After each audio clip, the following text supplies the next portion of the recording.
Hi Multiverse Travelers, and man, isn't it good to be winning. For example, think about Moon Girl and Devil Dinosaur, 8-time Emmy winner, 6-time Annie winner, renewed through season 37, most of these are probably true facts. However, when producing such an acclaimed series, there are bound to be hiatuses, and if I ignore every other series I watch, I'm starting to get a little bored. Didn't you say the show was canceled? On a very long hiatus. Yes, obviously. If only there were pieces of media I haven't covered before that could satisfy me during this long break that aren't embarrassing to watch. The crossover is a special thing. Getting to see characters each with their own established lore and world team up has always had a magical feel to it. Whether it's as fitting as Jimmy and Timmy or as funny as Steven Universe and Uncle Grandpa, even if I wasn't fully aware of each show, I have always enjoyed checking them out. And with superheroes always teaming up, it's only fitting for Moon Girl to finally join that prestigious world of heroes assembling. The only issue is who's doing it? Sure, we got a quick Captain America cameo and some references to other heroes existing, but outside of Turbo, and let's be 100% honest for a second, who the hell knows Turbo? Yeah, the main show has given us nothing. So all of these I'm covering today came from other series, teams, or even studios. So technically we can't see any of these are canon to this version of the character, but they all are the closest to the Disney Channel incarnation, so I'm gonna count it. If solely so I can talk about the show again. Some may call it an unhealthy obsession, but my Twitter account has stuck with the Devil Dinosaur profile picture for over a year now, okay? I'm dedicated, I say I own this, alright? So without further ado, here's every non-comic based Moon Girl crossover, at least at the uploading time of this video, reviewed or something. Oh boy!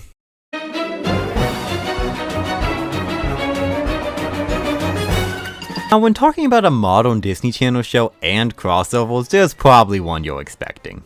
Sure, it may have started as a glorified clip show, but in its most recent seasons, it's really shown signs for improvement. It truly feels like a lived-in world where characters from current shows to even 30 years ago all live together and can interact. So here we go. I'm finally happy to have an excuse to cover Chibi. What do you mean she's not in this? Yeah, believe it or not, Moon Girl and Devil Dinosaur have yet to appear in Chibiverse. They don't star in a segment, they don't play any of those shorts in the clip show episodes, they don't appear in the background, nothing. Now, to be honest, I don't think this is the Chibiverse crew secretly having some hidden Moon Girl vendetta or anything. I think it's purely licensing. While Disney technically owns both Disney TVA and Marvel Studios, the two are technically different entities and Disney has to license the characters out to make the show. It's the reason the Moon Girls Lab shorts from last year were made using the show's crew instead of the Disney Shorts team. And I know it's confusing and complicated and kinda stupid and I don't know the specifics, but the point is, I don't think it's impossible for the characters to show up at some point in the future, but if they do, I expect them to be the center point of an episode and for it to be a one-time thing. However, like previously mentioned, the first 2 seasons of Chibiverse are tactical clip shows of the Chibi Tiny Tales Disney puts on YouTube. And there is one of these shorts that appears in Chibiverse Season 2, Episode 1, in which Moon Girl, Devil Dinosaur, and even Casey appear in. Happy birthday Disney Channel. So you know, well, we're already here, let's talk about it. So the plot here is pretty insane. These Disney Channel characters bake a cake. Yeah, this was released around the channel's 40th anniversary, so this is a big celebration, featuring a lot of characters playing hot potato with this cake. I think any culinary teacher would have a panic attack with the amount of hands that touch this thing, but screw them, this is cute. Of course, I'm sure you're wondering, how do the Moon Girl characters play into this recipe? Well, after Hamster and Gretel, from the TV show Hamster and Gretel, accidentally drop the battle, Devil licks some of it up and rolls the rest off his back, just barely landing in a pan held by Alice Green. That's it. They're not even in the final shot. You have Casey and her #1 fan, Selena Gomez, in the same shot and there's no interaction. I would say this is due to the show only being 2 months old at the time the short was released, but Kif is in the final shot and that was only 3 weeks old at the time of this premiering. I also just noticed 2 characters from Haley's On It, a show that didn't premiere until 2 months after this came out. I'm going to scream. Is Marvel's licensing really that strict? Cause yikes. Hey, at least they're a part of this. 40th anniversaries only come every 40 years, so for them to be part of this one is very special. Even if I can't help but wonder who celebrates a 40th anniversary, that's just weird. Anyways, since we opened the door to Chibi Tiny Tales and these are kinda their own show, there was no better time to cover the rest of the shorts Moon Girl got. Sure, there was only 6, but you know, licensing laws and stuff. So let's do this. Episode 1, Hot Dog. Now this is a banger, an all-timer, a cinematic masterpiece, because get this. Devil chases an ice cream truck. I know! Calm down! Now this does seem very in character, however considering the first episode spends time to show Lunella training him, you think he'd stop way sooner than he does. Like this dude gets both stuck in a tunnel, flown into the air, and driven on top of, and he is still chasing that truck. Is Lunella neglecting him? Cause that boy is hungry. Now you may be wondering at this point, why is it called Hot Dog? Well simply put, they are the ones who saved the day and stopped the chase. Well, at least for a minute, but to be fair, he is very clearly hungry, and that damn ice cream man wasn't stopping for anyone. So yeah, I'm willing to victim blame here. Episode 2, Perilous Parade. Now this is a confusing one. Moon Girl and Devil are watching a parade until the Beyonder shows up and randomly makes the balloons alive. This has a lot of lore questions. First off being, why would he do that? The Beyonder in Moon Girl's continuity isn't a malicious villain, and his actions tend to come from a desire to better understand humanity or to help out Lunella. I could justify this as being possibly a misguided way to entertain the crowd, but he maliciously laughs after doing it, so he's being intentionally evil here? Also, how alive are these balloons? The clown drops real pie on the crowd, but then dies in a car crash off screen, which by the way, was the person still in that car? It was just driving by 2 seconds before Devil kicked it, so presumably even if they got out, they were still close by. Also, did Lunella pay for the repairs for this person's car, or send the bill to Moon Knight and Daredevil, which yes, we'll get to, don't worry. And don't get me started on the ice cream. Devil gets a brain freeze from eating it, so is actually cold. However, the dragon, which shoots real fire, gets defeated by being popped. So all of these are still balloons while being alive? Also, Moon Girl and Devil Dinosaur just casually killed them all? What are the lore implications of this show? I don't know, and it's driving me insane! Anyways, it's very cute, and I like the part where Devil helps the crowd. That's so peak. That's the kind of stuff I love seeing in superhero stories, so I'm willing to forgive the amount of inconsistencies present here. Episode 3, Carnival. Man, that is a tongue twister. This is essentially Devil on a Shoulder Part 2, as its focus is on Devil's insecurities with his size and how he is too big to ride any rides at the carnival. Kinda funny to do this story with a version of the character that's almost the same size as Lunella, but once again this design is really cute, and I just noticed he has little hearts on his knees, a detail so good I've decided is canon. I like the ending this one has where he becomes a ride himself. It's a very silly twist on the do what makes you special message, but sorry, I just think this dino is too cute in this art style to focus on anything else. Genuinely adorable. Episode 4, Lunella Puts It Together.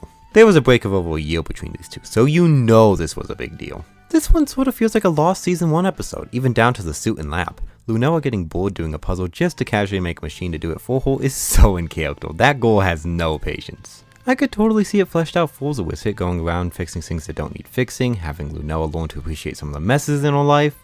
Yeah, this is a great episode idea. I hope they use it in season 16. This is fun, besides the fact I'm pretty sure they released it when they did to attempt to cover up what Disney did to the Gatekeeper. But I ain't gonna blame the Chibi crew for that, they're innocent. Episode 5, Devil Goes to the Dentist. Once again with the inconsistencies, Devil Dinosaur eats trash. I'm sure he doesn't mind ketchup. But yeah, it was inevitable that Devil would have to get his teeth checked out at some point. He eats everything, including ketchup, though I'm not sure why there's a bunch of miscellaneous creatures at the end. None of these feel very Marvel or Moon Girl-esque. Also, Casey better not learn where that Waddle came from or my poor boy is in trouble. Episode 6, Me and Mimi. Alright, season 2 continuity was the season 1 lab. Now we're getting into the funky stuff. Honestly, the premise here is something I feel like season 2 missed a chance to do. Not really the popcorn, unless if they really felt like it, but the idea to focus on Lunella and Mimi teaming up to do some science stuff. We got 2 secret super geniuses. They should be making some stupid stuff. The best we get is the new suit and the freeze blast in the molecular level, but I want more. Maybe in season 19. Now I know I spent a lot of time joking about inconsistencies between these shorts in the show, but it doesn't really matter. These are cute things made to air during Disney Channel commercial breaks or to be watched on YouTube, and in that way, they serve their purpose. Especially considering every other kids channel just airs the same 3 cereal ads nowadays. A bit sad that this is all we got of these, and I hope Marvel is kind enough to let them appear in Chibiverse eventually, but I'm happy these are here, and hey, all these came out during hiatuses, made the wait hurt a little less. Anyways, time for a more traditional crossover! Ah yes, Broken Karaoke, a show that's not really karaoke as it is parody songs, but sure, call it what you want to, Disney, as long as I'm allowed to call you on your nonsense! Anyways, here we have Born to Be Strange, a parody of Born to Be Brave from High School Musical, the series. This was released around the same time as season 4 of that show as a subtle promotional tool, so I guess Moongirl is finally associated with something bad. Sure, HSMTMTS may be a guilty pleasure first and foremost, but even I know that last season isn't good. Why the hell would Big Red and Seb cheat with each other? That is so stupid. And why would it be justified as they were watching a Harry Styles movie? Does Eternals really do that to people? Anyways, back to the topic at hand, this is exactly what it sounds like it'd be. It's a version of the song sung by Tilly Green that covers multiple Disney Channel characters and how strange they are. And yes, that includes- no! Gross! Okay, so many things with this shot. The first being... Moon Girl is fighting crime beside a dinosaur! Really? That's what we're going for with the strange aspect?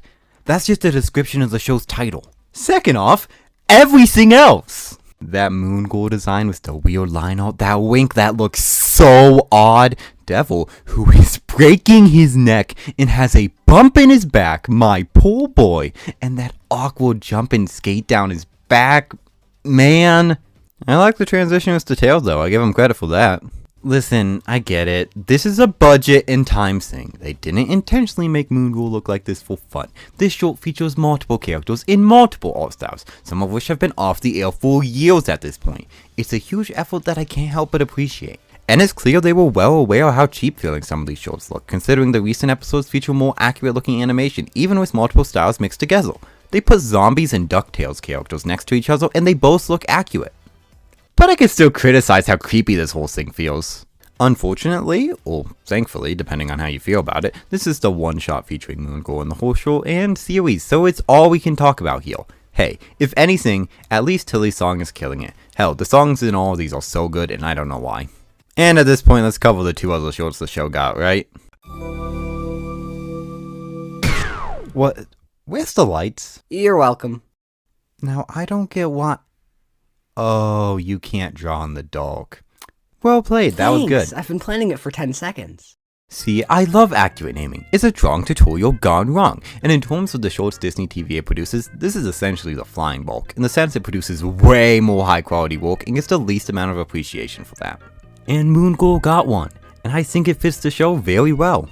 Lunella's ideas for a villain being way too ambitious that it causes a serious threat, Devil breaking the laws of reality for a hot dog, ultimately using the surroundings to save the day, including that goofy wave and the "you just got knocked into next week" all with this killer art style. Like, yes, this is so good.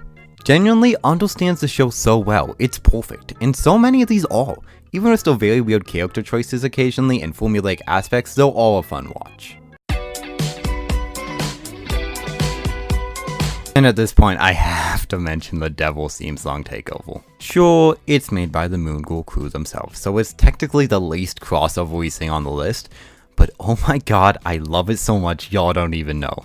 There were so many angles they could have taken this. A lot of these have the characters describe their lives or perform an extended version to fit in more gags, but just getting Fred Tossori into the booth to do dinosaur noises over the regular intro is such a funny idea, it's literally perfect. Maybe also the most Takeover theme song takeover that ever been done, considering they literally put Devil into every location Lunella goes in the intro and follow the real logic of what would happen if we tried to fit into these spaces. Also the little changes in interactions, like how Mimi smiles when he steals the food and Casey tries to get him to drop the deadly stuff, followed by the call for Lunella and the beanbag and him using the taxis as Gage, just so perfect. I love this so much. It's such a simple gag. I don't know why, but it makes me smile every time I see it. They cooked with this so much, and it makes me sad this is the only one of these they got. Like, come on, Haley's on it got 3, and one of them wasn't even a takeover, it was just what if she wasn't on it? The first and only time I could say such a successful show is robbed. Most of those weren't crossovers. Well, like I said, most of these are technically considered separate shows, so if you really think about it... You're such a liar. All you do is lie, talking about these cartoons. But I never see any motorized vehicles. The girl has a dinosaur. You expect her to be cruising around in a Ford pickup? That would be more interesting. Now that's a car. Okay, fine. If you truly want a more traditional crossover, there's one company that knows how to merge and build together better than any other. Isn't this already a Disney show? Lego. I mean Lego. Oh, okay. Do they own them yet?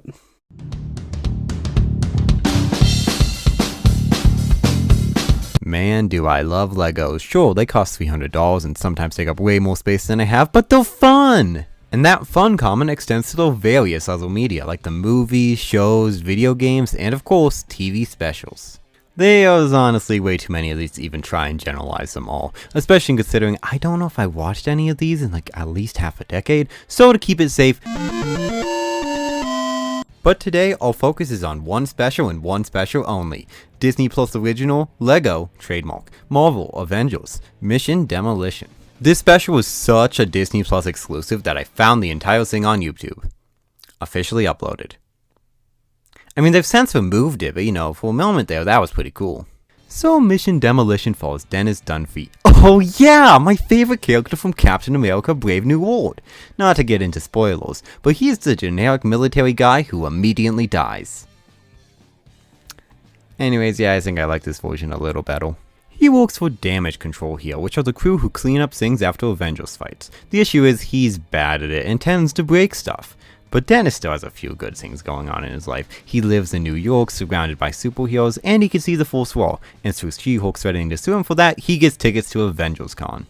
But trouble arises when cleaning a mess caused by my goat. He causes a bigger mess, so to get to the convention on time, he listens to new Damage Control intern Terry, goes to headquarters, and accidentally lets out the Regal Practical Duster. AKA, okay, that's clever, I like that. And because Terry is actually Terrax, he uses Galactus to trap the Avengers, leaving Dennis and Vision's disembodied head to save the day. Right off the bat, I'm getting a lot of Moon Girl vibes from this. To start, Demolition Man is an actual comics character with the knockoff Wolverine suit and everything. Can't speak on how accurate of an adaptation he is, considering I'm not a comic reader, but I always appreciate it when more obscure characters are given a spotlight. It's what Moon Girl does with a lot of his villains, and I find that neat. Another Moon Girl similarity is it taking the time to set up his community and world. Sure, it definitely has nothing close to where you come from, and it's not really focused on diversity, but when Dennis is walking down the street at the beginning, it plays around with establishing this as a world where superheroes are the norm, which is a lot of fun. Honestly, the world might be my favorite part of this thing. Obviously, I don't need every Marvel story ever to feature every character possible, but the MCU recently has felt very separated, like a bunch of different divisions that don't really interact. Here, anyone can show up, and they appeal together. We got mainstays like Iron Man, Captain America, Thor, Black Widow, Wolverine, etc., but also some more fun choices like Gambit, Ghost Spider, Iceman, and even Tom Brady. I was on vacation, and this thing just sucked me up. And of course, this includes you-know-who! Alright, let's start with the designs. Moon Girl, perfectly fine. Like, I'm not in love with this design, but it's also exactly what I would expect a Moon Girl minifigure to look like. The helmet is a bit oversized, and the hair appears to be a reused mold, but I think it understands what the character is supposed to look like well enough. Devil is a bit more questionable. This is 100% a generic Lego dinosaur, and I feel like it affects his face the most. The eyes just look off to me, but the body itself and coloring is pretty spot on. He also only appears in one scene though, so I can't blame them for giving him the basic treatment. Now of course, their roles in this are really special. The fourth scene involves them committing fraud. I've gone back and forth on whether sending damage bills to Moon Knight and Daredevil is in character for them, but I've decided on it's really funny, so I don't care.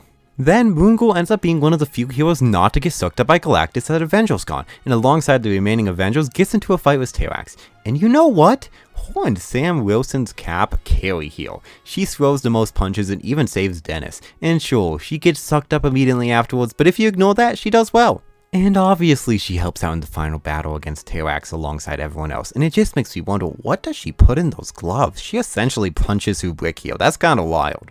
It's obviously not a big role. Dennis, Vision, and Terrax are the real stars here, but for the amount of screen time she gets, I think they used her well. Now, would I recommend this? Depends on how much of a Marvel geek you are. A lot of the humor here is very much based on references and parodying different pieces of Marvel media out there with that classic Lego charm. But it isn't Lego Batman level quality, so the jokes aren't laugh out loud, and the animation, while having some plastic textures and a few brick-based elements for plot reasons, doesn't have that stop motion charm of the movies. But it's fun! I watched it twice, that has to be worth something.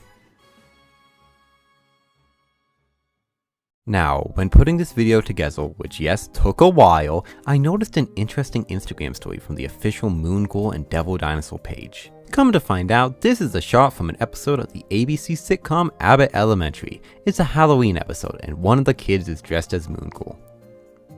This isn't Moon Girl. This is a costume. This doesn't count. I still watched it.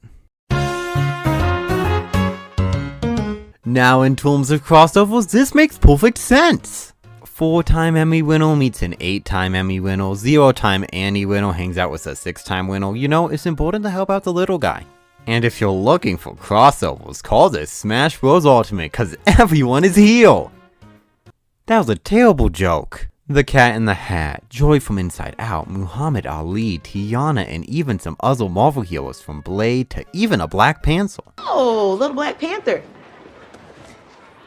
Oh. Wakanda forever! Maybe just Wakanda for the day. Now, of course, the plot here is a little simple, as it follows teachers, Janine and Gregory, yep, totally remember that, who have to deal with the fact that the Jurassic Park-themed Halloween couple's costume is in fact pretty bad. Meanwhile, another teacher named Barbara, yep, has to deal with the fact that her plans for the school's Halloween celebration might be a bit outdated. Now, where does this Moon Girl come into play? Well, surprisingly, they actually do have a little, very small focus as they participate as a judge in a costume contest where they further emphasize that Janine and Gregory's costumes are in fact not good. Not gonna lie, I was expecting them to be a background actor, so this was actually a nice surprise. And like you'd expect from a superhero-filled project, we get some great fight scenes, like Blade versus all these children, and Barbara versus a bucket of apples. See how much fun this is, kids? I'm gonna get one the next time. Just like Moon Girl though, it's all for a good lesson as these two learn to embrace their embarrassing side and Barbara discovers new traditions.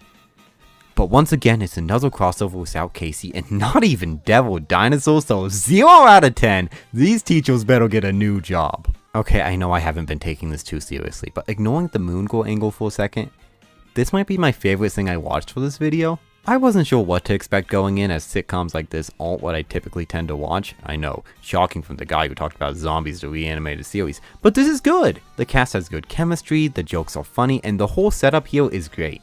But what might have been the funniest part to me is the kids themselves. They are just constantly humbling these adults and it feels so genuine. That even includes the girl in the Moon Girl costume. We would have gotten second, right? No, you wouldn't have. The scarecrow in the corn had it in the bag. What can we say? It lacks a certain je ne sais quoi. Now, is it fair to grade this as a crossover?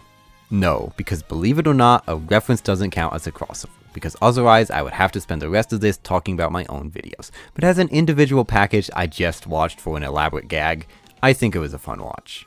But Quinta, next Halloween special, I better see a devil costume. You hear me? I don't care if it doesn't exist. Use that network TV money to— oh, right, never mind, you do you. Now I think it's time for the real deal. From the very first episode of Moon Girl, there was one Marvel hero whose similarities to the story stuck out to me.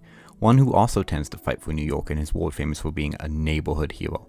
One who, sure, may have a couple of abilities, but also tends to be considered very smart and capable of inventing devices to help fight when needed.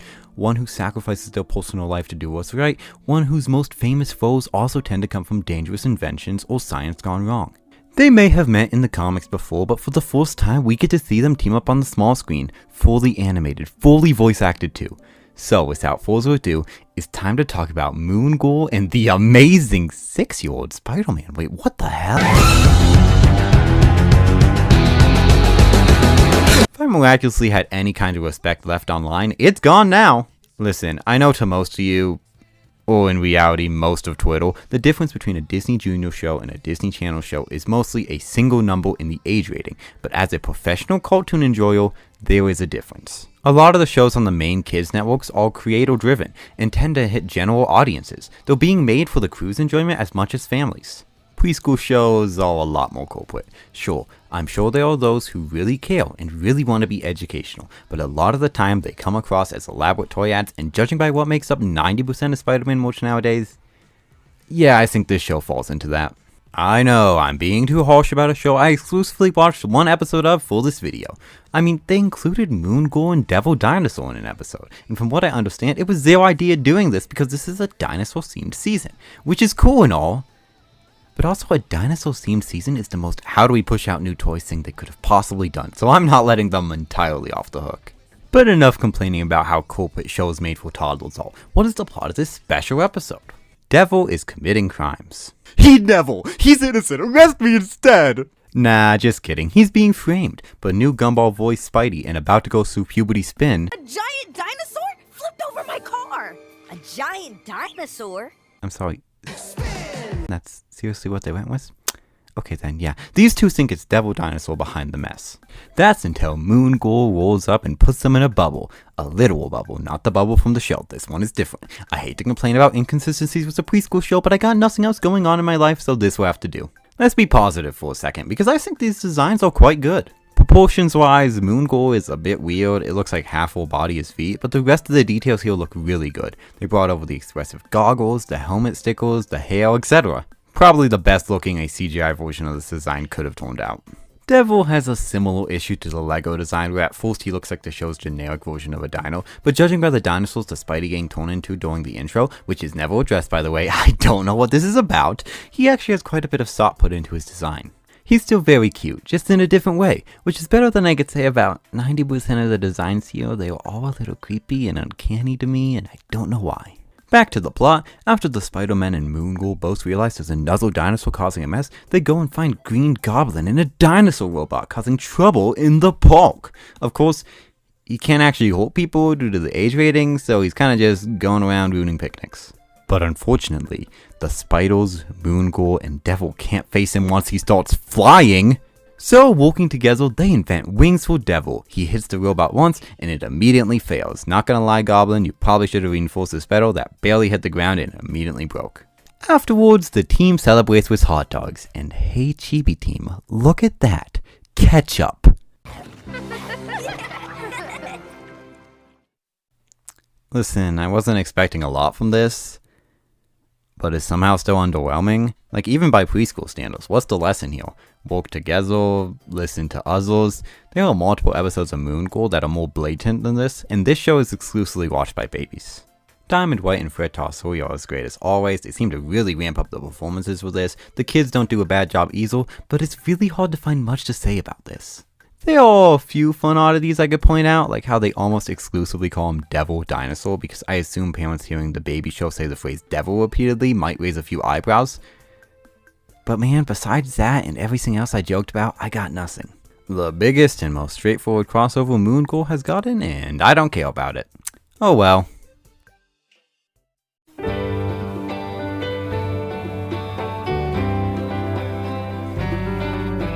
Ever feel so disappointed to generally enjoy things?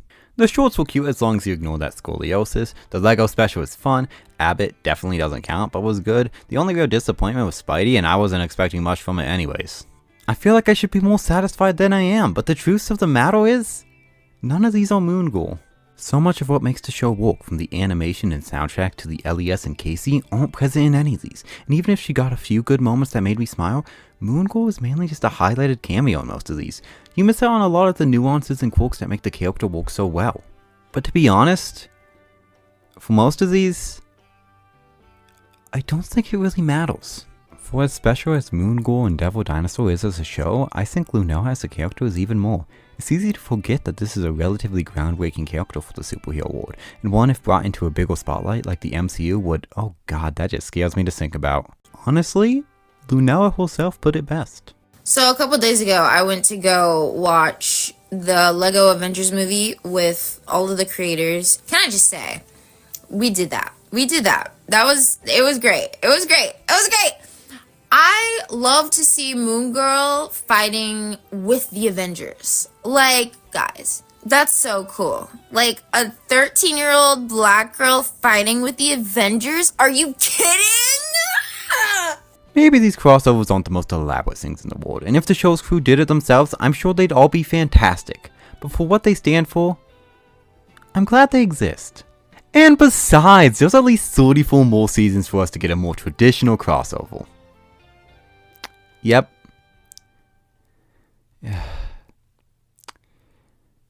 This is really it, huh? Screw it. Ranking Devil Dinosaur Designs. Number 7, Abbott Elementary. He doesn't exist. Worst possible outcome. Number 6, Broken Karaoke. He not only looks cheap, but physically broken. What a hole! Number 5, Lego. Respect them trying to keep to the Lego dinosaur mode, but man does it make him look lifeless. Makes sense why he isn't in 90% of this.